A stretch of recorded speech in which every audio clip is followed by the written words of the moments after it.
Assalamualaikum warahmatullahi wabarakatuh. Jadi di sini saya akan mempresentasikan hasil kerja kelompok kami. Jadi latar belakang kami membuat aplikasi ini itu karena masyarakat Indonesia itu sering sekali membuang sampah organik secara sembarangan. Oleh karena itu kami membuat aplikasi ini agar masyarakat Indonesia itu menyimpan sampah organiknya dan menukarkan sampah organiknya menjadi uang kepada kami. Nah, jadi langsung saja saya demokan aplikasinya. Nah, jadi di sini saya sudah punya akun. Akunnya itu punya email randi@gmail.com dan passwordnya randi. Login, nah, kita udah login. Nah, data yang tadi juga ada di data petugas. Jadi di sini tuh kita dapat melakukan tambah data petugas, hapus data petugas, ubah data petugas. Nah, dan bisa melihat data-data petugas yang telah kita tambahkan. Jadi di sini saya akan menambahkan data petugas lagi. Nah, karena saya membuat data bisa auto identity atau auto increment, jadi ID petugasnya itu akan menambah otomatis setiap kita berhasil ataupun kita gagal melakukan penambahan data. Nah, jadi namanya misalkan Bambang, jadi kami laki-laki, emailnya bambang@gmail.com, passwordnya Bambang. Simpan, data berhasil disimpan. Kita reset, terus ingin mengubah, kita dapat melakukan, jika kita ingin mengubah datanya, kita harus menyebutkan kodenya dulu. Misalnya kodenya 3, kita ubah datanya, kita ubah jadi Sasa, jenis kelamin perempuan, emailnya sasa@gmail.com. Sasa, passwordnya juga kita simpan, data berhasil disimpan, dan jika ingin kita menghapusnya itu kita input saja angka 3, hapus, data berhasil dihapus. Nah, sekarang buat nasabah, kita coba input data nasabah. Ini juga saya membuat data nasabahnya auto identity atau auto increment, jadi data ID nasabahnya akan menambah sendiri. Namanya misalkan Bambang lagi, jenis kelaminnya laki-laki, tanggal lahirnya kita buat 2020 Januari 1 Januari, nomor handphonenya 013 22 alamatnya Jalan Podang nomor 1. Emailnya juga kita buat bambang@gmail.com. Kita simpan, data berhasil disimpan. Nah, ID nasabah 2. Nah, kita coba menambahkan data lagi. Di sini datanya Nana, di dalamnya laki perempuan, data kita tanggal lahirnya 2 Januari 2020, nomor handphonenya sekian, alamatnya Jalan sekian, emailnya nana@gmail.com. Kita simpan. Nah, data bersimpan. Oh ya, untuk Gmailnya itu atau untuk emailnya, di sini kita harus memasukkan @dan.com. Pokoknya harus ada tanda dan tanda titik saja. Terus kita akan mengubah data Nana ini. Kita inputkan dulu kode nasabahnya. Ubah namanya menjadi Alex, jenis kelaminnya laki-laki, tanggal lahirnya 12 Januari 2020, nomor HP-nya sekian, alamatnya juga Jalan sekian, emailnya alex@gmail.com. Kita simpan, data berhasil diubah, lalu kita akan menghapus data Alex. Data berhasil dihapus. Nah, di jenis sampah, kita akan, di sini belum ada data sampahnya, kita akan menambahkan data sampahnya. Nah, misalnya botol plastik, harganya 800, jenisnya plastik. Kita simpan, data berhasil disimpan. Terus kita tambah lagi datanya, misalkannya box makanan, harganya 1000. Nah, oh ya, untuk harga ini harga per kilogramnya. Nah, ini kardus. Kita simpan, data berhasil disimpan, dan kita akan mencoba ubah data box makanan ini ubah jadi box minuman. Harganya berubah jadi 500 dan ininya tetap kardus. Kita ubah jadi kertas, ini kita ubah saja jadi kertas HVS. Nah, kita coba, kita simpan. Data berhasil disimpan dan kita akan menghapus data kertas HVS tersebut yang telah tadi kita ubah. Kita hapus, data berhasil dihapus.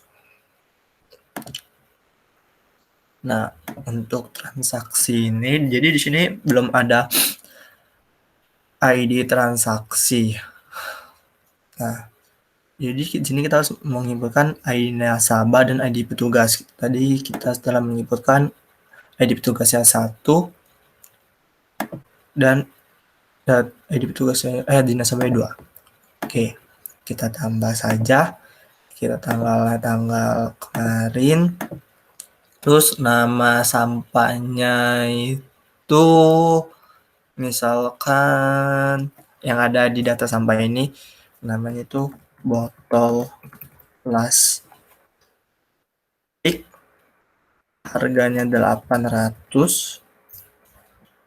Kok jadi bintang 800, beratnya 2 kg. Kita proses dulu, maka totalnya akan muncul di sini.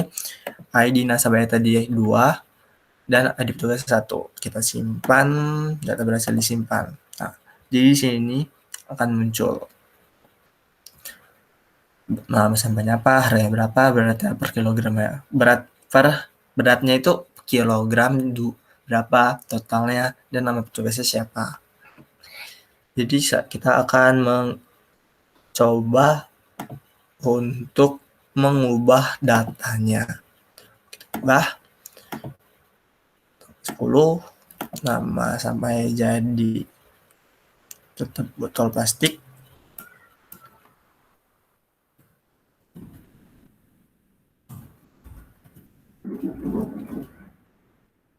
Tanggalnya kita ubah saja jadi tanggal 11. Harganya juga 800, tapi beratnya kita ubah naikin jadi 3 kg. Kita proses. ID nasabahnya tadi itu 2 dan ID 1. Kita simpan dan berubah. Kita reset. Terus kita akan menghapus datanya.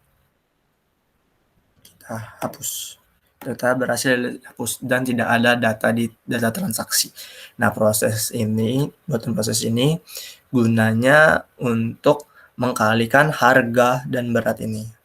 Jadi text box harga dan text box berat akan dikalikan dan hasilnya akan berada di total.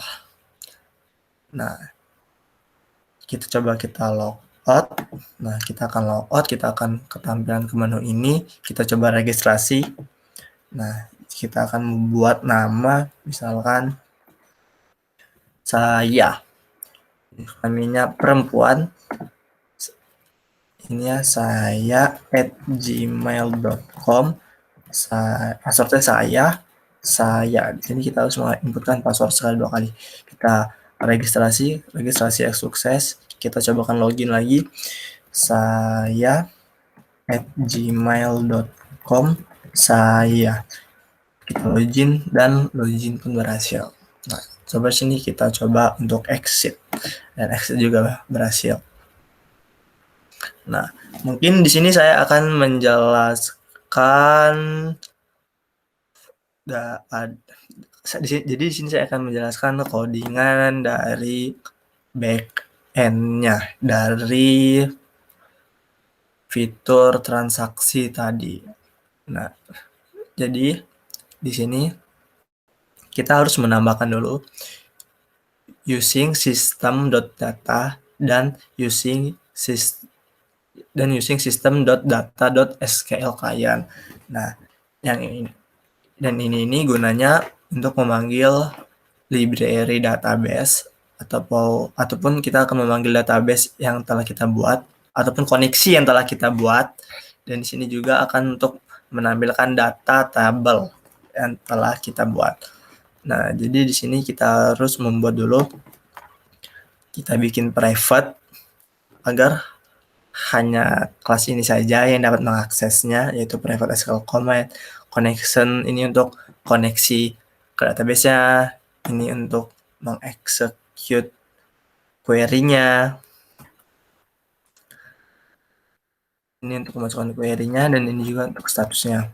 Nah, jadi kita di sini pertama-tama itu harus memanggil dulu koneksi database-nya. Nah, ini tuh ini dan ini. Jadi di sini tuh kita menginputkan variabel yang berada dari database, yaitu ini, dan kita inisialisasikan. Jadi seperti ini, agar kita dapat memanggil data dan mengirim data ke database dan mengambil data dari database. Nah, jadi di select sampah ini, jadi public dataset select sampah ini, kita akan memanggil data ataupun data-data yang berada di table dari database yang telah kita buat. Nah, jadi di sini saya melakukan join table untuk menampilkan data-data yang berada di table sampah.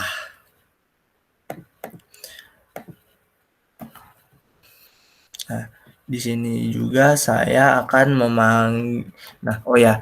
data-data sampah ini akan kita masukkan ke data grid sampah. Nah, untuk select transaksi ini, saya akan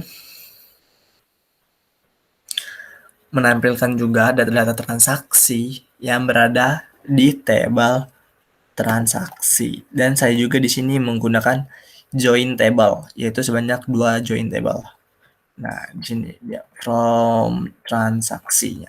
Nah, jadi kita menggunakan table transaksi. Nah, di sini yaitu untuk data-data memasukkan data transaksi. Nah, kita harus memasukkan dulu query-nya seperti ini. Nah, koneksi open ini gunanya untuk melakukan pembukaan koneksi yang telah kita buat tadi, Nah, ini untuk melakukan komen. Nah, ini untuk koneksinya, ini untuk comment text-nya, ini untuk melakukan execute query-nya, dan di sini kita akan menutup koneksinya. Nah, jika di sini statusnya salah, maka kita tidak dapat menginputkan data-data yang telah kita inputkan ini, atau kita tidak dapat menginputkan data transaksi. Nah, untuk update di sini juga ada untuk update transaksi.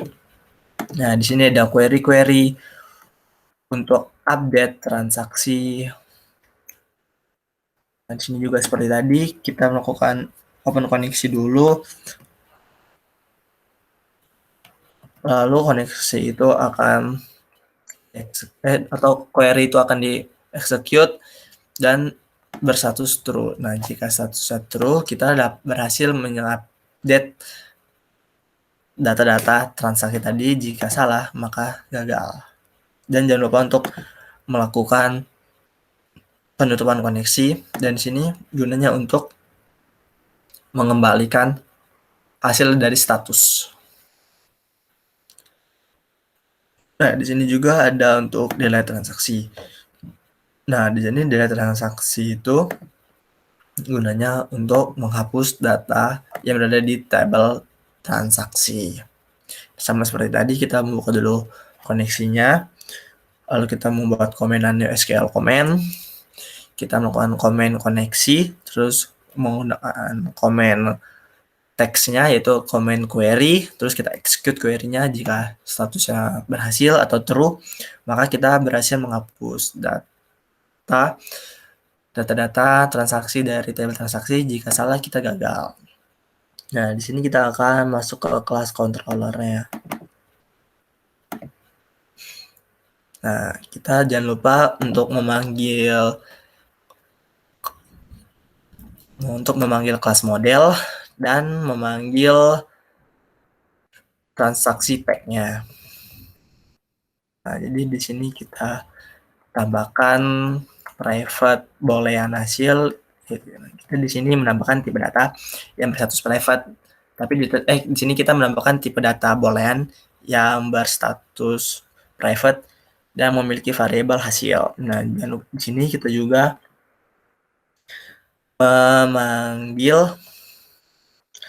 membuat public transaksi controller.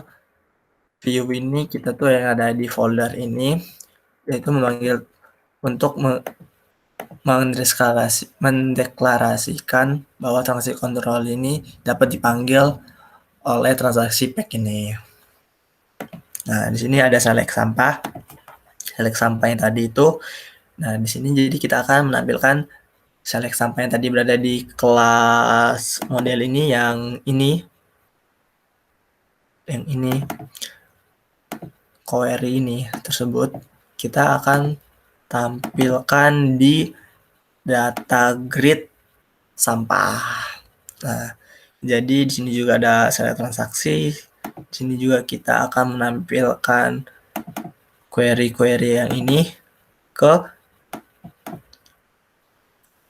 data grid transaksi.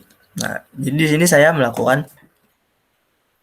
membuat fungsi void untuk total harganya. Di sini kita inputkan dulu tipe data double dan variabel A, B, C. Nah, variabel A ini gunanya untuk mengkonversikan nilai yang berada di txt harga.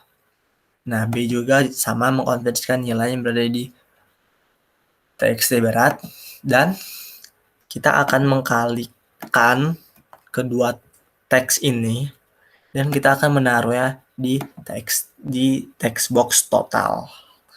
Nah, dan untuk input datanya itu kita lakukan seperti ini.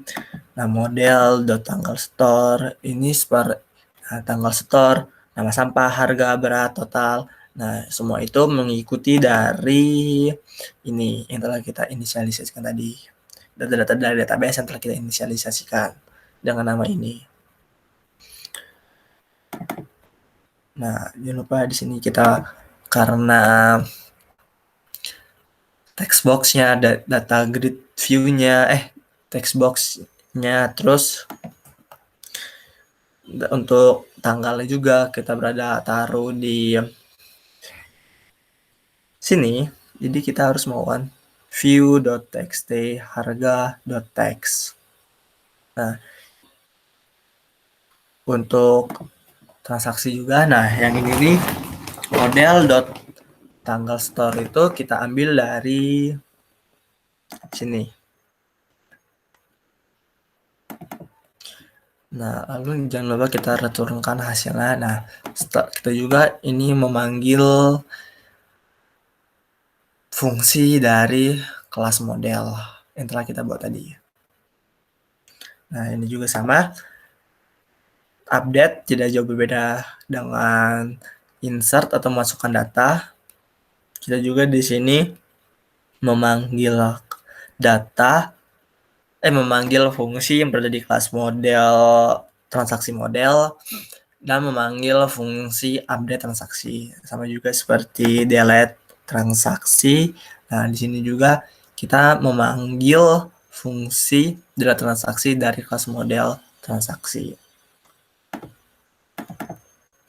Nah, jadi di sini jangan lupa kita menginisialisasikan kelas controller untuk transaksi yang tadi kita buat, terus membuat tipe data string yang bervariabel proses dan statusnya private. Ini juga tipe data boolean dengan variabel hasil dan statusnya private. Nah, untuk di spek ini prosesnya itu kita kosongkan dulu karena kita tidak melakukan proses apa-apa. Nah, kita juga di sini melakukan atau memanggil lagi kelas controller yang tadi kita panggil di sini, kita inisialisasikan. Nah, untuk tampil data ini kita akan menampilkan data yang berada di sini.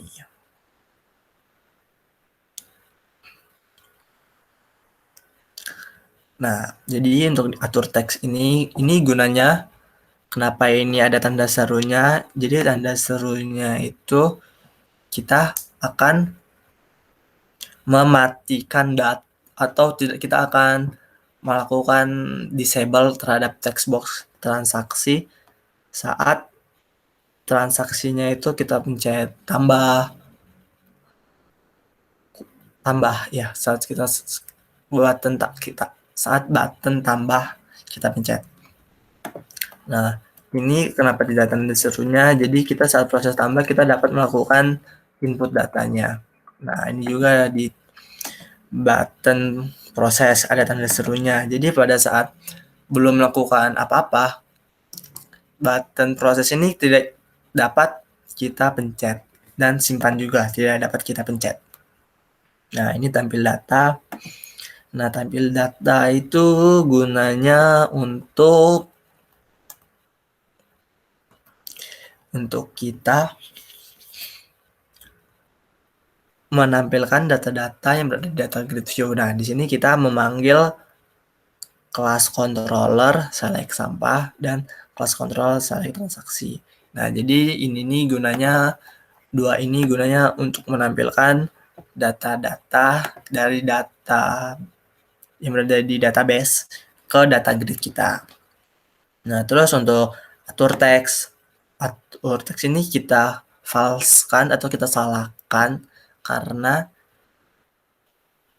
pada saat tampil data semua data-data ini data text box ini akan tidak bisa kita inputkan. Nah, yang ini bisa kita inputkan. Sama juga seperti atribut ini. Nah, ini true. Jadi status yang berada di sini akan benar semua. Nah, untuk reset ini, untuk fungsi reset, di sini saya akan menghapuskan yang berada di text box kode transaksi, nama sampah, harga, berat, total, nasabah, tugas. Nah, terus untuk tanggalnya itu saya nolkan agar datanya kosong. Nah, untuk button tambah, di sini kita akan memanggil proses insert, terus akan mengatur teksnya dan buttonnya. Nah, di sini di sini nih yang ini nih untuk mengkosongkan data-data ya ataupun nilai yang berada di text box-nya. Nah, di sini. Terus kursor kita atau titik-titik panah ini akan fokus di tanggalnya. Nah, di sini juga untuk proses update-nya kita akan memanggil update-nya, proses update. Lalu kita akan mengatur teksnya dan mengatur button-nya. Nah, ini untuk button simpan. Jika prosesnya itu insert, maka di sini kita akan memanggil controller insert transaksi yang berada di kelas controller. Nah, jika lainnya prosesnya itu update, kita akan memanggil fungsi update transaksi dari kelas controller. Nah, jika hasilnya itu benar, maka data berhasil disimpan. Jika gagal, penyimpanan data gagal, dan kita akan menampilkan data yang telah kita simpan atau maupun kita update tadi. Nah, tampil data itu kita memanggil fungsi ini, fungsi untuk menampilkan data sampah dan data grid dan data transaksi ke data grid. Nah, di sini juga ada button hapus. Nah, di button hapus ini kita akan memanggil fungsi delete transaksi dari class controller. Jika hasilnya benar, maka data berhasil dihapus. Jika salah, data gagal dihapus dan akan melakukan tampil data tadi. Terus akan muncul di data grid. Jadi data yang di data grid tadi yang sebelumnya ada, dan jika kita mencet button hapus, maka datanya akan hilang. Nah, untuk button reset, nah di sini saya memanggil fungsi reset yang tadi kita buat di atas sini. Nah, yang ini untuk agar semua text box maupun apapun text box seperti text box dan tanggal itu akan bersifat kosong atau nol dan tidak ada data. Jadi tidak akan ada datanya atau tidak akan ada masukannya. Nah, untuk button prosesnya, nah ini kita akan memanggil class controller dan memanggil fungsi total harga. Mungkin cukup sekian. Selanjutnya akan dilanjutkan oleh teman saya. Oke, baik. Saya akan menjelaskan tentang aplikasi kami dari sisi front end dan desain dari aplikasi kami ini. Oke, pertama kita ke dashboard terlebih dahulu. Saya akan menjelaskan sedikit arti dari logo yang kami buat ini, yaitu logo Trashgo ini. Kenapa kami membuat logo berbentuk recycle seperti ini? Karena aplikasi kami ini bergerak dalam jasa yang berhubungan dengan sampah. Jadi aplikasi ini sebenarnya adalah bank sampah. Jadi logo ini mencoba untuk mengimplementasikan arti sampah yang dapat menghasilkan uang dan dapat didaur ulang. Dan dalam logo ini ada tulisan yang bisa dibaca dengan Trashgo. Arti nama dari Trashgo ini adalah jasa bank sampah yang dapat melakukan transaksi secara online. Jadi seperti itu. Dan logo ini menggunakan warna hijau. Dikarenakan warna hijau dapat diartikan warna yang menyejukkan dan warna yang banyak dijumpai di daun-daun dan dapat mengurangi stres. Oke, kita akan masuk ke ini, login.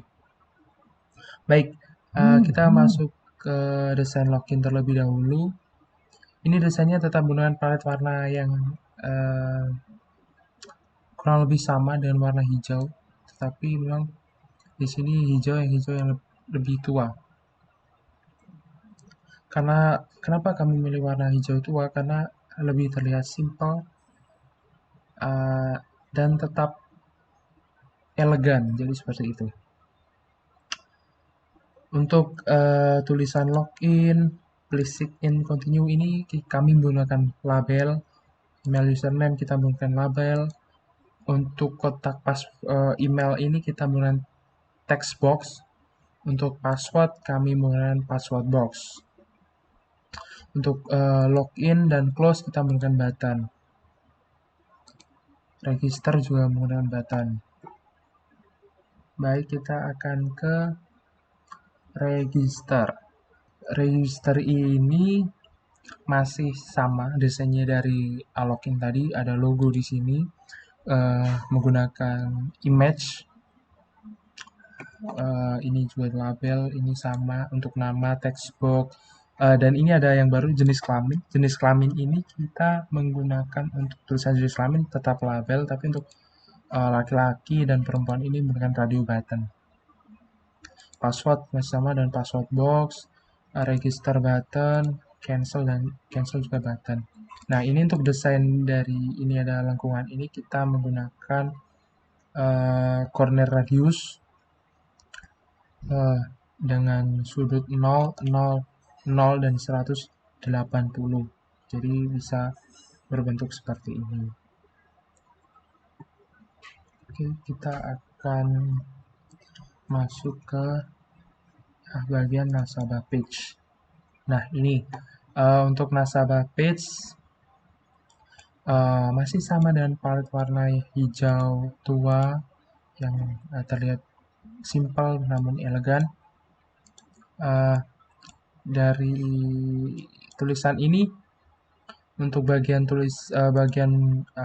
yang diisi ini dan bagian hasilnya nanti ini dipisahkan dengan dock panel warna hijau tua lagi.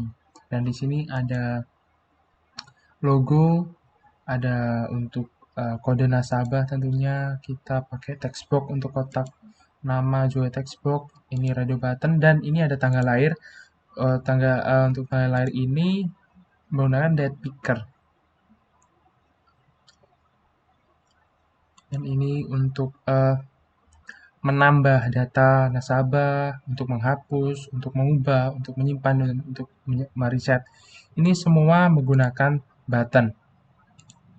Dan ini ada dock panel lagi warna hijau untuk mewadai 5 button ini. Dan ini ada data grid yang nantinya memunculkan data-data nasabah yang diisi tentunya. Dan ini background saya buat background ini berlatarkan putih, ada sedikit aksen daun-daun warna hijau, kesannya agar lebih enak dilihat. Dan dan seperti itu. Oke, kita ke petugas page. Petugas page kurang lebih sama. Ada data yang diisi. Ini juga sama, jenis kelamin, bulan radio button, email tetap dengan password box. Karena ini akan bersifat rahasia. Password. Oke, kita akan ke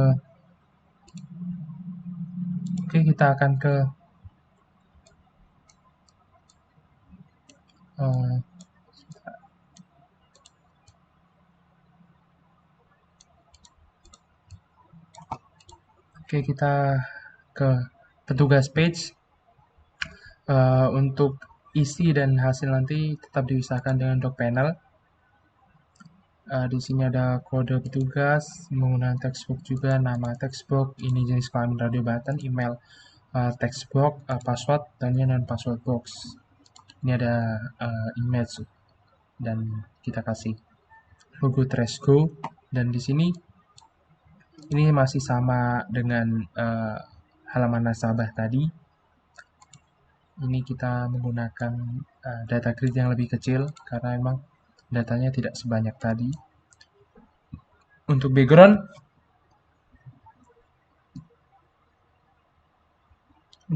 kita merubah sedikit. Di sini ada tambahan logo Tresco di sini. Oke, kita masuk ke sampah. Halaman sampah di sini menggunakan dock panel dengan warna yang sama juga. Ini ada plastik, pilihan plastik, kertas, dan kardus ini menggunakan radio button. Ini ada gambar orang buang sampah dan ada logo recycle, mengartikan bahwa bank sampah ini adalah aplikasi yang mengelola sampah-sampah yang dapat didaur ulang dan dapat menghasilkan uang. Oke, kita ke halaman terakhir yaitu data transaksi. Di sini ada dock panel, ada ada Tresku, ada logo Tresku. Di sini ada kode transaksi, tanggal sektor, nama sampah, harga berat, total ID nasabah, tugas. Ini semua menggunakan text box tentunya. Ini data grid untuk data sampah, ini data transaksi untuk data transaksi. Ini menggunakan background yang sama di bagian yang ada yang tadi, menggunakan background ada daun dan ada logo Tresku. Kita akan pergi ke home window. Ini dashboard. Jadi ini desain ini menggunakan palet warna hijau tua yang sama. Ada dashboard menggunakan label dengan tulisan warna putih, data nasabah, dan sampai ke exit sama menggunakan label dan warna putih. Untuk logo-logo ini kita menggunakan image untuk dapat dimasukkan ke aplikasi ini. Kita menggunakan image, ada yang berbentuk home, orang, seperti ini. Oke, terima kasih. Itu adalah penjelasan saya dari segi front end dan desain dari aplikasi kami.